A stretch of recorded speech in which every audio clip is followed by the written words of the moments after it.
Phone tapping కేసులో కీలక పరిణామం చోటు చేసుకుంది. పత్రికల్లో వచ్చిన కథనాల్ని సుమోటోగా తీసుకునే ట్యాపింగ్ కేసును విచారణకు స్వీకరించింది హైకోర్టు. దీనిపై రేపు సీజే ధర్మాసనం విచారణ జరపనుంది. గత ప్రభుత్వ పాలనలో హైకోర్టు జడ్జిల ఫోన్లు కూడా ట్యాపింగ్ చేసినట్లు ఆరోపణలొచ్చాయి.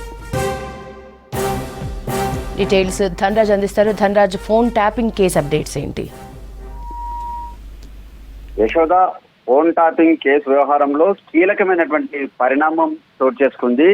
అయితే ఈ ఫోన్ ట్యాపింగ్ వ్యవహారంలో ఇప్పటికే అంటే ఈ ఎస్ఐబి మాజీ ఐజీ అయినటువంటి ప్రభాకర్ రావు కావచ్చు, అదేవిధంగా గతంలో పనిచేసినటువంటి భుజంగరావు, ప్రణీత్ రావు, తిరుపతి అన్నలకు సంబంధించి వీళ్ళంతా గత బీఆర్ఎస్ ప్రభుత్వంలో ఫోన్ ట్యాపింగ్లకు పాల్పడ్డారంటూ వచ్చినటువంటి కథనాలను కూడా ఇటు హైకోర్టు సుమోటోగా ఈ కేసును స్వీకరించడం జరిగింది. రేపు ఉదయం కూడా దీనిపైన కూడా విచారణ కొనసాగనుంది. అయితే ఇప్పటి వరకు చూసినట్టయితే ఈ బీఆర్ఎస్ ప్రభుత్వం మూడోసారి అధికారంలోకి రావడానికి కూడా పలువురు రాజకీయ నేతలతో పాటుగాను మొత్తం వ్యవస్థలకు సంబంధించి చాలా మంది విఐపీలు, అదేవిధంగా రాజకీయ నాయకులతో పాటుగాను కొంతమంది జడ్జిల ఫోన్లను కూడా ట్యాప్ చేసినట్లు పలు పత్రికల్లో కూడా కథనాలు రావడం, వాటిని హైకోర్టు సుమోటోగా తీసుకొని విచారణ జరపనున్నది. అంతేకాకుండా కూడా గత ప్రభుత్వ హయాంలో చూసినట్టయితే టీఎస్పీఎస్సీ పేపర్ లీకేజ్ కేసులో కూడా హైకోర్టు జడ్జిల ఫోన్లను ట్యాపింగ్ చేసినట్లు కూడా భుజంగరావు స్టేట్మెంట్ లో ఇచ్చారు. ఆ కథనాన్ని కూడా పత్రికలలో ప్రచురితమైనటువంటి వార్తలను కూడా ఈ సుమోటోగా హైకోర్టు స్వీకరించింది.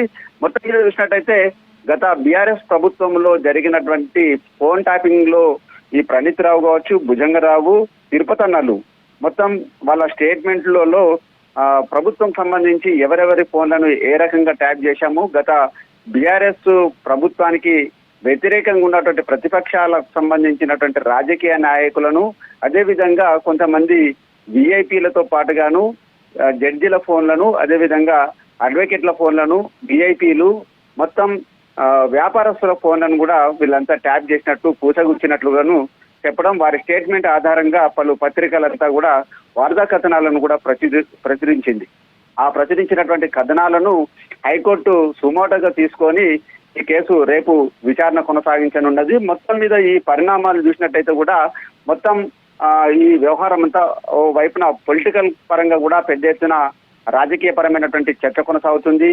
అంతేకాకుండా జడ్జిల ఫోన్లను కూడా ఈ అధికారులు మొత్తం ట్యాపింగ్ చేసి వారికి సంబంధించినటువంటి ఫోన్లనంతా కూడా వినడము, వారి సంభాషణ వినడము, కేసుకు సంబంధించిన వ్యవహారాలను ముందస్తుగానే తెలుసుకోవడము, ఇలా ప్రతిపక్షాలతో పాటుగాను న్యాయ వ్యవస్థలో ఉన్నటువంటి జడ్జిల ఫోన్లను ట్యాపింగ్ చేశారనే కథనాలను కూడా పలు పత్రికలు వరుస కథనాలను ప్రచురించారు. వీటన్నింటిపైన కూడా హైకోర్టు సుమోటోగా తీసుకొని రేపు విచారణకు ఆదేశించింది. మొత్తం మీద చూసినట్టయితే ఇది ఫోన్ ట్యాపింగ్ కేసు వ్యవహారంలో చాలా వరకు ఇది ఒక పెద్ద కీలక పరిణామం అని చెప్పొచ్చు యశోద.